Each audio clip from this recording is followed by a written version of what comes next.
구약 시대를 일컫는 두 가지의 신앙 중심이 있어요. 그 첫 번째가 이제 율법 중심의 신앙이라고 하는 거죠. 그럼 율법이라는 말은 뭐 우리 어린이들까지도 종종 들어봤을 단어죠. 근데 이제 조금 아는 사람들은 율법 그러면 부정적으로 생각해요. 그건 뭔가 좀 이렇게 딱딱하고 뭔가 형식적인 것 같은 그런 이제 생각 혹은 오해를 하게 됩니다. 그러나 율법이 나쁜 게 아니죠. 율법은 하나님께서 우리 사람에게 주신 계율이에요. 율법 중심이다라는 말도 틀린 건 아니에요. 하나님이 주신 법이기 때문에 그것을 최선을 다해서 지키겠다라는 의지가 담긴 것. 그걸 이제 율법 중심의 신앙이다라고 이야기하는 것이죠. 율법은 하나님께서 긴 세월 인간과 하나님의 관계 속에서 이런저런 상황들을 거쳐서 우리에게 주신 것이에요. 아마 최초의 율법이 뭘까? 아마 여러분도 혹시 아실 거예요. 선악과라는 거죠. 창세기 2장 16절 이하에 나오는 선악과 계율. 에덴 동산에 너무나 아름다운 곳에 먹을 게 너무 많고 즐길 게 많았는데 동산 중앙에 나무 하나를 세우셨는데 탐스러운 열매가 열렸어요. 근데 하나님이 아담과 하와에게 이 동산에 있는 아름다운 것 다 즐기고 맛있는 것 다 먹어라. 그런데 꼭 하나 중앙에 있는 선악과 열매만큼은 따먹으면 안 된다 하셨어요. 왜 그랬는지는 모르겠어요. 아마도 그 나무의 이름 선악과라는 그 나무의 이름을 비추건데 선과 악을 판단하는 기준을 이렇게 알 수 있는 능력 그런 것들은 인간의 한계를 넘어서는 신적 능력이기 때문에 하나님이 거기는 범접하지 못하게 하신 게 아닐까라고 추측은 할 수 있지만 정확한 이유는 몰라요. 중요한 것은 창조주 하나님과 피조물 인간 사이에 한계를 두신 거죠. 그게 인간이 아무리 능력이 있는 존재라고 해도 창조주 하나님만은 넘어설 수 없는 존재라고 하는 한계치를 이 선악과에 주셨던 것 같아요. 문제는 이 법, 이 기준을 아담과 하와가 어기게 된데 문제가 생긴 거죠. 이들은 이 선악과를 따먹으면서 하나님과의 관계가 단절되기에 이르렀어요. 영적 관계가 끝났어요. 에덴 동산에서 쫓겨났어요. 더 이상은 그 무한한 자유를 누릴 수 없게 됐고 무거운 인생의 짐들만 가득 짊어진 채 힘겨운 인생을 살게 됐어요.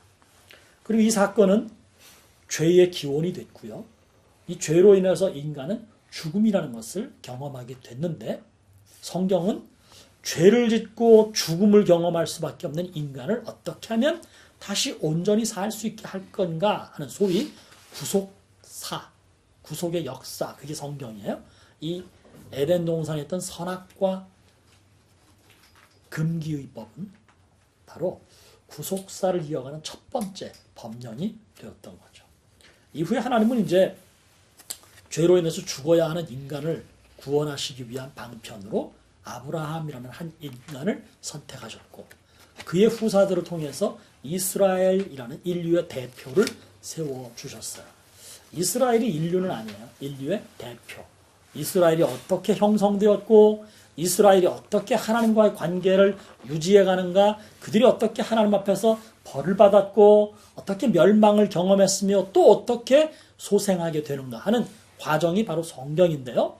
이걸 통해서 하나님이 어떻게 인간을 사랑하시는가 하나님이 어떻게 인간을 세워가시는가를 볼 수 있다는 거죠. 그래서 이제 이 이스라엘이라는 게 구약에는 중심이 되는 거예요. 이 중심되는 이스라엘의 하나님은 모세를 통해서 율법을 주셨어요. 이것은 창세기 2장에 나오는 선악과 정도의 율례가 아니고 완성된 형태의 율법을 하나님께서 주신 것이죠. 그럼 율법이라는 게 뭘까? 율법은 결론을 말씀드린다면 인간이 하나님을 사랑하는 방법이에요. 다시 말하면 인간이 하나님께로 나아가는 길, 그게 바로 율법이에요. 인간이 하나님을 만날 수 있는 수단, 그것을 율법이라고 말할 수 있는 것이죠. 죄 지은 인간이 죄의 굴레를 벗을 수 있는 기회를 만난 것. 그게 바로 율법이라고 하는 것이죠. 두 번째 이제 이스라엘 사람들이 가지고 있는 신앙의 중심 형태. 그것은 성전 중심 신앙이다라고 말할 수 있어요. 성전 중심 신앙. 성전이라는 것은 오늘날 예배당을 채플을 하고는 개념이 조금 다르죠. 성전이라고 하는 것은 옛적 구약 시대의 이스라엘은 하나님은 성전에 계십니다. 이렇게 고백을 했어요. 한 공간을 세워놓고 하나님이 거기에 계신다는 거예요. 그러니까 신약적 개념의 하나님은 그렇지 않죠. 하나님은 무소부재 한자인데요. 없는 곳이 안 계신 곳이 없다. 어디 하나 계시는 하나님이라고 이런 고백을 하고 있어요. 그러나 옛적의 이스라엘 사람들은 하나님은 성전에 계십니다. 그럴 수밖에 없는 게 출애굽 여정에서 광야에서 텐트를 세워놓고 텐트가 꽤 고급진 텐트예요. 그곳에서 제사를 드리는데 이곳을 뭐라고 불렀는가 하면 막이라는 건 텐트를 뜻해요. 제사를 드리는 거룩한 텐트다. 근데 그곳에 하나님이 계신다라고 말씀하셨어요. 나중에 출애굽이 끝나고 가나안에 들어와서 긴 역사가 진행되는 동안에 다윗이라는 임금이 나타났어요. 근데 다윗이 하나님을 너무나 사랑하거든요. 다윗은 하나님이 최고였거든요. 다윗이 가만히 생각하니까 이상하다. 하나님이 계신 곳이 성막인데 성막이라는 건 텐트 아니야. 나는 이렇게 아름다운 집에서 멋진 집에서 사는데 창조주 하나님이 내가 사는 집만도 못한 텐트에 계시다 보니까 성막 안에 하나님을 상징하는 법궤를 모셨는데 법궤가 막 잊어버리고 왔다 갔다 하고 그런 사건들이 많거든요. 그래서 이제 다윗이 거기서 결심해요. 하나님이 계시는 성전을 내가 짓겠다. 그때까지는 막이었는데 텐트였는데 이제 성전 즉 하우스를 짓겠다라고 다윗이 결심하죠. 그는 못 지었지만 아들 솔로몬을 통해서 성전을 짓는데 멋지게 졌어요. 거기에 하나님이 계신다. 그래서 이스라엘 사람들은 하나님을 만나러 가는 거예요. 어디로? 성전으로. 우리는 지금 하나님을 만나러 교회로 간다라는 말은 엄밀한 의미에서는 말이 틀린 말이에요. 하나님은 우리가 언제나 만나고 있는 것이죠. 지민이가 학교를 갈 때도 하나님 지민이와 동행하시고 우리 유학을 가 있지만 하나님은 유와 항상 함께 계시고 특별히 하나님을 어디서 만나야지가 아니라 하나님은 나와 함께 계시는 분이죠. 그런데 구약시대에는 그렇게 생각 안 한 거예요. 하나님은 성전에 계시기 때문에 하나님을 배우러 성전으로 간다. 그게 바로 제사였어요. 하나님을 성전에 가서 하나님을 만나면 만나는 의식이 필요하니까 그래서 동물을 잡아서 제물을 드리고 하나님께 내 죄를 용서받기 위해서 또 제물을 드려서 제사를 드리고 이런 일들을 했던 것이죠. 그래서 이스라엘은 하나님은 성전에 계십니다 라고 나중에 하박국 선지자도 그렇게 고백하거든요. 그래서 이 성전 중심 신앙이다 라는 것은 율법 중심 신앙이 하나님을 만나기 위해서 율법을 지켜가는 하나님께로 나아가기 위해서 그 길에 들어서는 것이었다면 성전 중심 신앙이라는 것은 하나님이 계시는 성전에서 내가 하나님을 뵙습니다. 성전이라는 곳은 바로 하나님을 만나는 곳. 그러니까 구약시대 사람들은 율법과 성전이라는 두 개가 무척 중요한 거죠. 하나가 오른팔이라면 하나는 왼팔이 되는, 하나가 오른쪽 바퀴라면 하나는 왼쪽 바퀴가 되는, 그래야 신앙이 딱 서게 되는 거예요. 지금도 이스라엘 사람들은 성전을 사랑해요. 유대교인인 현재의 이스라엘 사람들, 민족, 그 사람들은 여러분 아시지만 예루살렘에 가면 옛적에 예루살렘 성전이 있던 그 자리에 지금도 성전이 있는데 황금사원이죠. 근데 그건 지금 이슬람 교도들이 차지하고 있어요. 그러니까 거길 들어가질 못하는 거예요. 그래서 유대교도들이 그곳에 가서 통곡의 벽이라는 벽에서 기도하고 있잖아요. 그게 역사를 회개하는 것이고 또 성전이 있는 그곳을 향해서 눈물로 기도하는 거예요. 그만큼 이들은 성전을 사랑하는 거예요. 오늘 성전 얘기를 하기 위해서 율법 얘기를 잠깐 도입했을 뿐이에요. 시편에도 이 성전을 사모하고 사랑하는 수많은 고백들이 시편에 등장하거든요. 그 중에서 대표적인 시편이 오늘 우리가 본문으로 읽었던 시편 134편 말씀이 그거예요. 120편부터 계속해서 성전을 사모하고 성전을 향하는 이 이스라엘 사람들의 고백이 등장하는데 이 시편 134편은 아주 짧은 말씀이죠. 그럼에도 불구하고 대표적인 성전을 사모해서 성전으로 올라가는 사람들이 함께 부른 합창 가운데 아주 위대한 유명한 합창이라고 말할 수 있어요. 여러분과 제가 이 시편 134편 1절에서 3절까지 말씀을 같이 한번 봉독해 보겠습니다. 1절부터 봅니다. 보라, 밤에 여호와의 성전에 서 있는 여호와의 모든 종들아, 여호와를 송축하라. 성소를 향하여 너희 손을 들고 여호와를 송축하라. 천지를 지으신 여호와께서 시온에서 내게 복을 주실지어다. 여기 보면 밤에 여호와의 집에 섰는 여호와의 모든 종들아 이렇게 부르고 있어요. 문자적으로 이야기한다면 밤에 여호와의 집에 서 있는 여호와의 모든 종들이란 말은 밤에는 그 빛이 없잖아. 어두운 시간이잖아요. 그래서 밤에 예루살렘 성전을 지키는 사람들이에요. 광야 같으면 성막을 지키는 사람들이에요. 12지파 가운데 이 성막을 지키는 지파가 따로 있었고요. 성전을 지키는 지파가 따로 있었어요. 그 사람들은 일종의 경비병 혹은 경계병이라고 말할 수 있죠. 성전 안에서 제사를 관장하는 제사장들이 있었고요. 성전 안에 제사를 수종 들거나 제사에 필요한 기물들을 관리하는 또 레위 지파 사람들이 있었는가 하면 성전 밖에는 성전 수비대가 따로 있었어요. 왜냐하면 자기 집이 약탈당하는 것보다 더 가슴 아픈 것이 성전에 누가 침입하거나 성전의 기물을 약탈당하는 것. 그걸 막아야만 했거든요.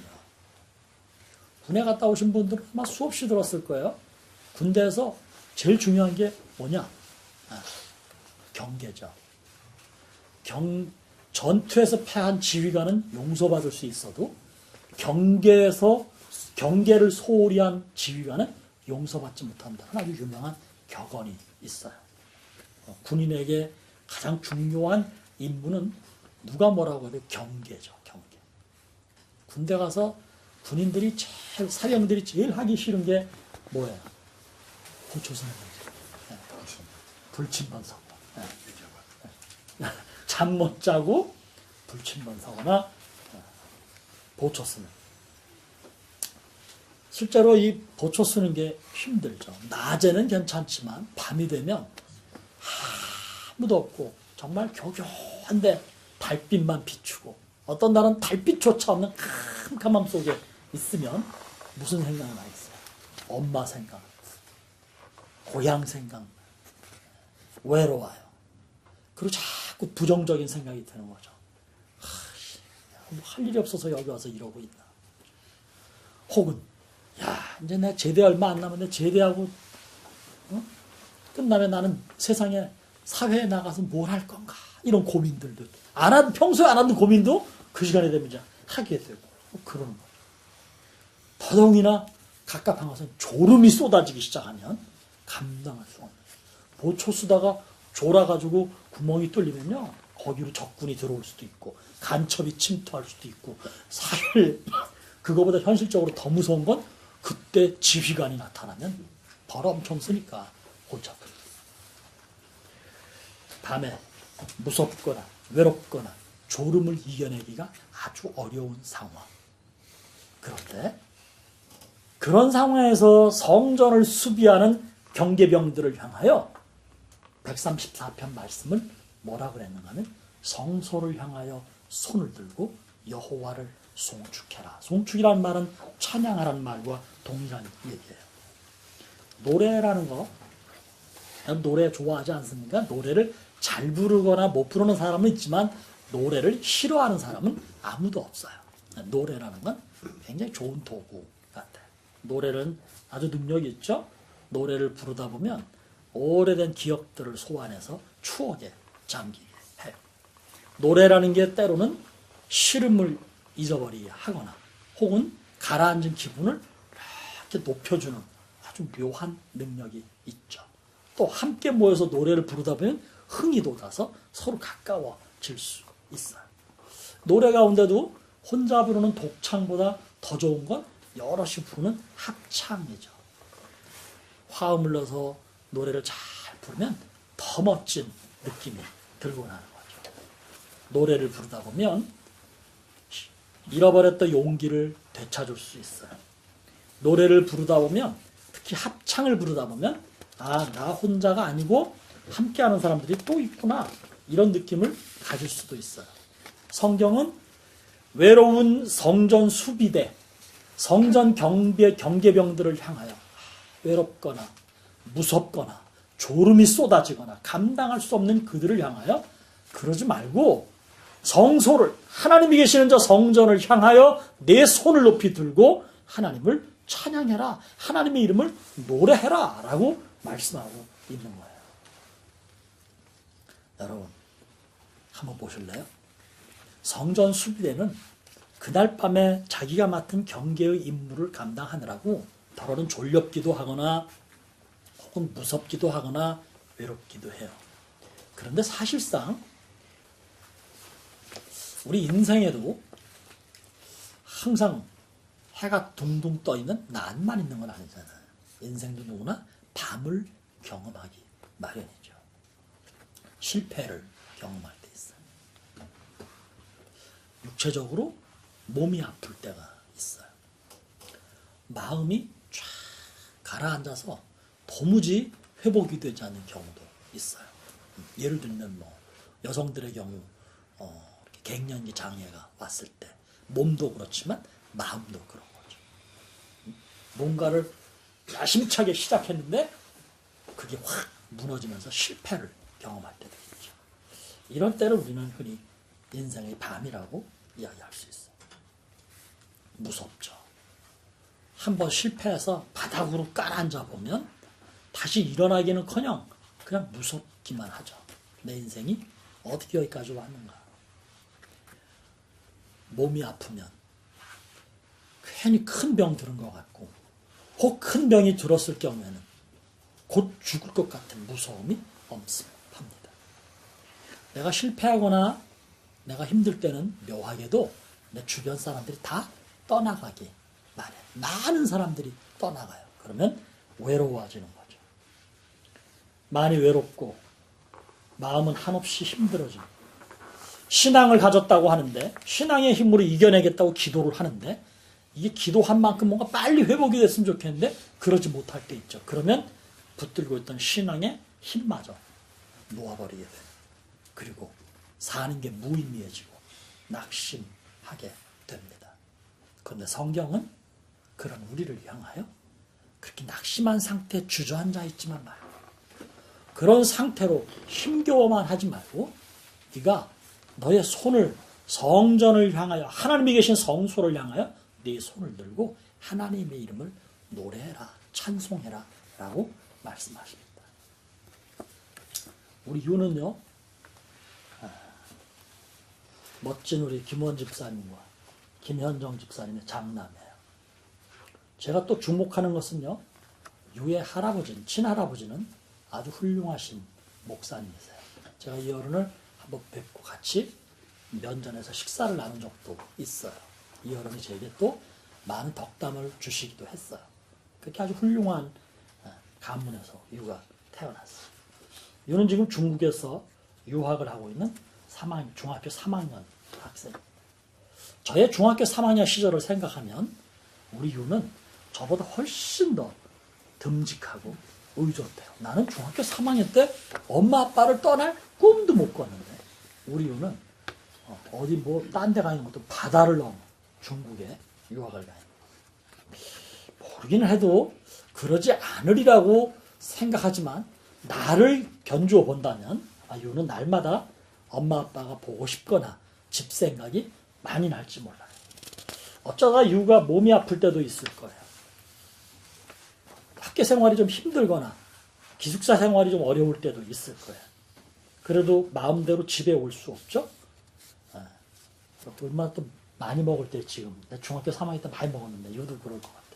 먹고 싶은 거 엄청 많은데 학교에서 먹고 싶은 대로 먹게 안 하죠. 먹고 싶은 것만 주는 것도 아니고 먹고 싶은 만큼 먹게도 안 하죠.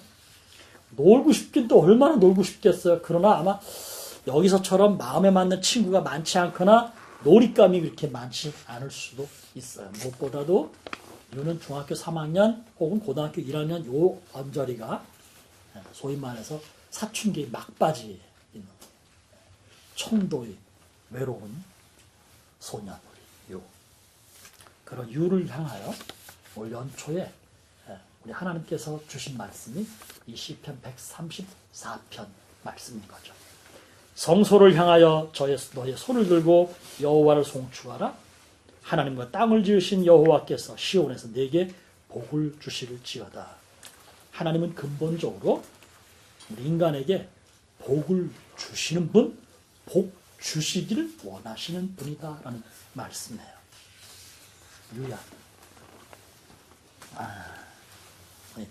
유에게 하나님께서 원하시는 건 딱 하나예요. 네? 뭔지 알아? 그것은 힘들고 외로울 때 하나님을 찬송하는. 우리 유가 기타를 친다면서요? 예. 기타를 말이야, 뭐 여러 가지를 칠 수 있겠지. 다른 노래도 칠 수 있고, 혹시 클래식, 아빠의 영향을 받아서 클래식 음악, 클래식 기타를 칠 수도 있겠는데, 가끔 찬송가도 한번 쳐보라. 그게 찬송하는 거야. 꼭 노래 목소리로만 찬송하는 건 아니에요. 찬송을 한다는 것은 단순한 노래를 넘어서서 하나님을 기쁘시게 한다. 그게 바로 찬송한다는 거예요. 그러니까 김유, 어린 너를 멀리 중국까지 유학을 보낸 아빠, 엄마의 그 힘든 마음도 네가 헤아릴 줄 알아야 돼. 네가 힘든 만큼 아빠, 엄마도 힘들다는 거야. 너의 외로움보다도 훨씬 더 진한 아빠, 엄마의 아픈 마음을 헤아릴 줄 아는 우리 유가 됐으면 좋겠어. 이분들은 널 생각할 때마다 너보다 더 아프고 너보다 더 깊이 괴롭다. 아니, 엄마 아빠보다 사실 훨씬 더 진한 아픔을 가지고 계신 분이 계신데 그분이 바로 너의 하나님이시다. 그런데 그 하나님이 항상 내 곁에 계신단다. 너를 위한 부모님의 기도를 들으시고 네 처지와 상황을 가장 잘 아시는 분, 그분이 바로 하나님이신데 그분이야말로 내게 구체적인 도움이시고 내게 복을 주시는 분임을 잊지 말아라. 그러니 네가 멀리서 공부하느라고 힘들어도 그게 너 인생에 있어서 엄청난 의미 있는 시간임을 부디 잊지 말고 힘들고 외롭고 혹 무서울 때 하나님을 찬송하고 하나님의 이름을 부르며 기도를 드리거라. 어른스럽게 너 자신만 생각하는 게 아니라 내 주변도 슬쩍슬쩍 돌아보면서 친구들을 내 손으로 위로해 주거나 만져주는 우리 유가 되고, 부모님께는 좀 더 의젓하게 말도 알고 할 줄 알고 행동할 줄 알고 부모님의 마음을 헤아릴 줄 아는 조금 더 철든 유가 꼭 되기를 주님의 이름으로 축복한다. 그 다음에 이제 우리가 그토록 찬송을 해야 하는 우리 찬송의 대상 하나님은 누구신가? 그분은 창조주, 세상과 인생의 주인이십니다. 뿐만 아니라 하나님은 복의 근원이시며 우리 간절함의 근원이 되십니다. 인간은 누구나 복을 받기 원합니다. 인간은 누구나 뭔가 되고 싶고 혹시 어떤 일을 하고 싶어 합니다. 그게 우리 모두의 소망이자 절실함이죠. 그런데 그 모든 것들의 근본이며 근원인 하나님, 그 하나님을 향해서 성경은 또 뭐라고 말씀하시는가 하면 우리가 읽었던 또 하나의 본문 시편 62편 5절 말씀, 읽었던 말씀이지만 여러분 찾아서 한 번만 더 읽어보겠습니다. 이 시편 62편 5절 말씀은 우리 유예송 자매가 연초에 뽑은 하나님의 말씀이에요. 같이 읽어봅니다. 나의 영혼아 잠잠히 하나님만 바라라. 물은 나의 소망이 그로부터 나오는도다. 예송인 뭐 여러분 다 아시는 대로 유승각 집사님과 조현희 집사님의 딸이죠. 우리 예송이는 하고 싶은 것도 굉장히 많고, 또 반면에 이제는 좀 감추고 싶은 것도 자꾸 생기는 진짜 본격적인 사춘기 한복판에 있는 여중 1년생입니다. 아빠의 음악적 재능과 엄마의 공부하는 능력을 얘는 공평하게 이어받은 것 같아요. 예송이가 아마 초등학교 1학년, 2학년 요 무렵부터 이제 새벽에 제가 한 달에 한 번씩 만나서 뭐가 되겠니? 너희 꿈이 뭐니? 물었더니 자기는 의학 박사라고 얘기해요. 치료를 하는 의사인 동시에 학생들을 가르치는 교수도 함께하고 싶은 꿈을 품고 있었어요. 아마 지금도 그 꿈을 이루기 위해서 열심히 공부하는 걸로 알고 있고요. 저도 예송이를 생각하면 항상 우리 예송이는 의사가 돼야지라고 마음에 생각하고 있어요. 왜냐하면요, 제가 의사가 되면 늙은 저의 주치의가 되기로 약속했거든요. 그 다음에 이제 그리고 제가 예송이에게 그 얘기 한 번 했어요. 기억할지 모르겠지만, 예송아, 의사가 돼서 내 삶이 정상화되면, 내가 여유가 생기면 의료 선교도 가야지. 간다고 그랬지. 기억나지? 그렇지. 그런 약속도 했었어요. 게다가 예송이는 아시다시피 이 나무 십자가 교회가 시작되면서 예배 반주를 해서 바이올린을 하고 동생 예준이와 함께 엄마까지 함께 토요일이 되면 예배 반주 준비를 한다고 정신이 없습니다. 이런 예송이를 향해 주신 하나님의 말씀, 내 영혼아 잠잠히 하나님만 바라라. 대저 나의 소망이 저로 쫓아난다 그랬는데요. 영어 성경을 보니까 의미를 조금 다르게 썼어요. 본질은 같겠죠. 그러나 표현을 조금 다르게 썼어요. 하나님만 기다리라. 너의 소망이 그분으로부터 온다. 너의 소망이 그분으로부터 온다. 그러니 네가 그분을 기다려야 된다. 이렇게 wait 라고 말해요. 기다려라. 그렇게 말씀해요. 우리가 기다리는 게 많잖아요. 제일 많이 기다리는 게 뭐예요? 월급날입니다. 네, 월급날. 제일 행복하죠? 네, 월급날. 그런 사실은 또 뭐 살림하다 보면 월급 받아봐야 다 찢어지고 산산조각 나는 거죠. 그죠? 혹시 복권 사십니까? 네. 뭘 기다리는 거죠? 뭘 기다리는 거죠? 예, 행운을 기다리는 거죠. 어려운 일 생길 때 여러분 누굴 기다립니까? 이 어려움을 좀 도와줄 사람 없을까? 사람을 기다려. 혹은 어떤 확 뒤집어지는 상황 생기지 않을까? 그런 상황도 우리는 기다리는 거죠. 아유, 오늘은 이래도 내일은 괜찮을 거야. 괜찮아. 나한테는 언제나 뭐가 있어? tomorrow. 내일이 있으니까. 이런 인생도 있어요. 그런데 성경은 인생에서 행운이나 사람의 도움 혹은 무작정 기약 없는 내일 그걸 기다리라고 말씀하지 않았고요.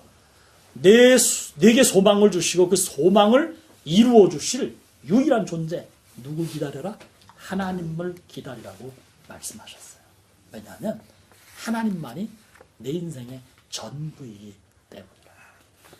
그러니 예송아, 네가 지금까지도 그러려고 했겠지만 앞으로도 기억할 게 꼭 있단다.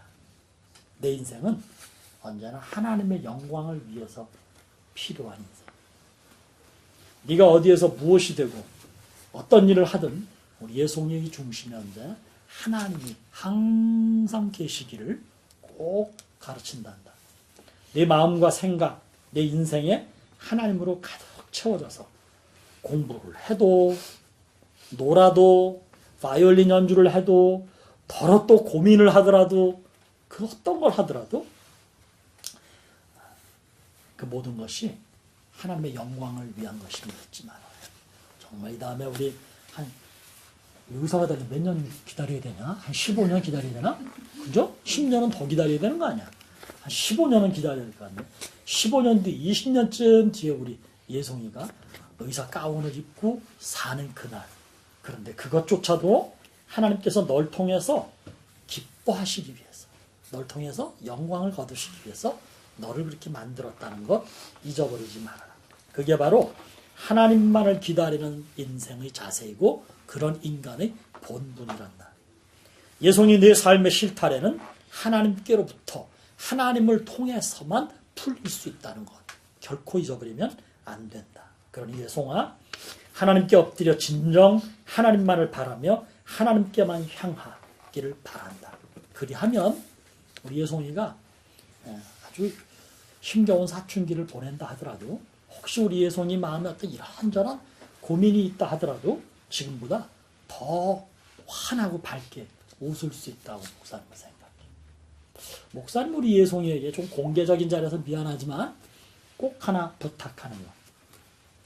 예송이, 너는 네가 너 자신을 생각하는 것보다 훨씬 더 훌륭해. 네가 너 스스로를 평가하는 것보다 여기 있는 우리들이 너를 평가하는 건 훨씬 더 점수가 높아.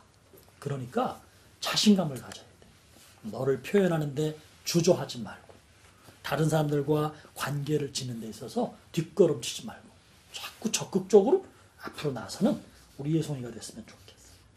공부만이 전부가 아니고 사람들과의 관계도 중요한데, 그러려면 때로는 항상 그러면 또 너무 나서는 거, 들이대는 거니까 좀 곤란하고, 때로는 나를 적극적으로 표현하거나 다른 사람의 손을 내가 먼저 잡을 줄 아는 사람, 우리 예송이가 됐으면 좋겠다.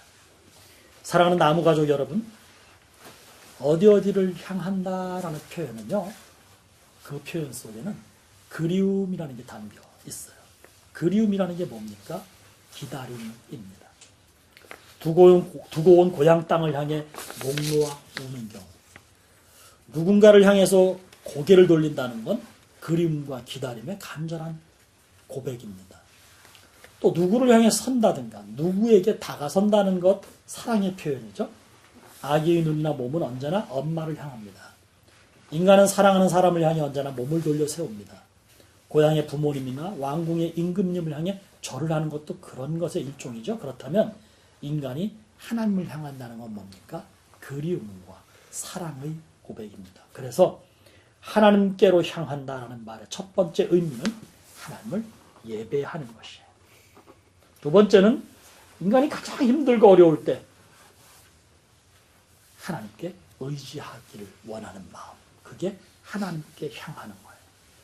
바벨론에서 나라 있고 포로가 되었던 다니엘은 나라가 없는 포로의 신분임에도 불구하고 바벨론 최고의 위치에 올라갔어요. 그럼에도 불구하고 그는 자기의 정치적 라이벌들이 자기를 끌어내리기 위해서 고소하려고 틈을 볼 때에도 국법이 금하는 여호와 숭배, 즉 예루살렘 성전이 있는 예루살렘을 향하여 창문을 열고 기도하는 일을 게을리하지 않았어요. 이 사건으로 그는 정치적 라이벌들의 고소를 당해서 사자굴에 던져졌지만 하나님께서 그와 함께 계시며 그를 굶주린 사자의 입으로부터 보호해 주셨어요. 이사야서 38장을 보면 히스기야의 기도가 나옵니다. 남유다의 히스기야 왕이 병에 걸려 당장 죽게 되는데 사형 선고를 받는 순간 히스기야가 몸을 돌려서 벽을 향했다고 그랬어요. 그리고 하나님께 기도했다고 그랬어요. 벽을 향했다는 건 뭐야? 세상을 단절했다는 이야기. 이제는 의사의 도움, 사람의 덕, 세속적인 변화, 무슨 상황의 바뀜 이런 거에 의지하지 않고 이제는 하나님과 1대1의 관계에서 하나님께 기도함으로 내 몸의 병을 고침받겠다는, 하나님께서 그의 기도에 응답하십니다. 내가 내 기도를 들었고 내 눈물을 보았노라. 그는 15년 생명을 연장받습니다. 하나님의 사람들은 상황이 위태로울수록 아무것도 할 수 없는 무기력함 속에서 오히려 하나님만 향하고 하나님만 바라며 하나님을 찬송하고 살았습니다. 거기서 하나님은 그들을 불러주시거나 건져주시거나 살려주셨습니다. 유아 예송이 뿐만 아니라 자녀들을 위해서 기도하는 나무가족 여러분, 우리도 몸을 하나님께로 향해 그분을 그리워하며 그분의 임재를 믿고 기도하십시다. 삶으로 하나님을 찬양하는 거룩함에 이르기를 주님의 이름으로 축복합니다. 하나님 감사합니다. 오늘은 우리 나무가족들과 함께 하나님께만 몸을 돌리고 하나님이 계신 곳만 바라보며 그 하나님을 향하여 온 몸과 마음을 바쳐 찬송하는 사람이 되기를 소원했습니다. 특별히 우리가 기도하는 유아 예송이를 기억하셔서 한참 자라나고 있는 사춘기의 이 아들과 딸을 우리 하나님이 꼭 지켜주실 줄 믿습니다. 어디에 있든지 무엇을 하든지 누구와 살든지 어디를 향하든지 무엇이 되고 싶든지 그 모든 결론이 하나님이 되게 해 주시옵소서. 이 아이들을 위해서 기도하며 축복하는 부모님은 물론 우리 나무가족 성도들 모두에게 기도의 능력, 찬송의 영광을 함께 보도록 복 주시옵소서. 예수님의 이름으로 기도드립니다. 아멘.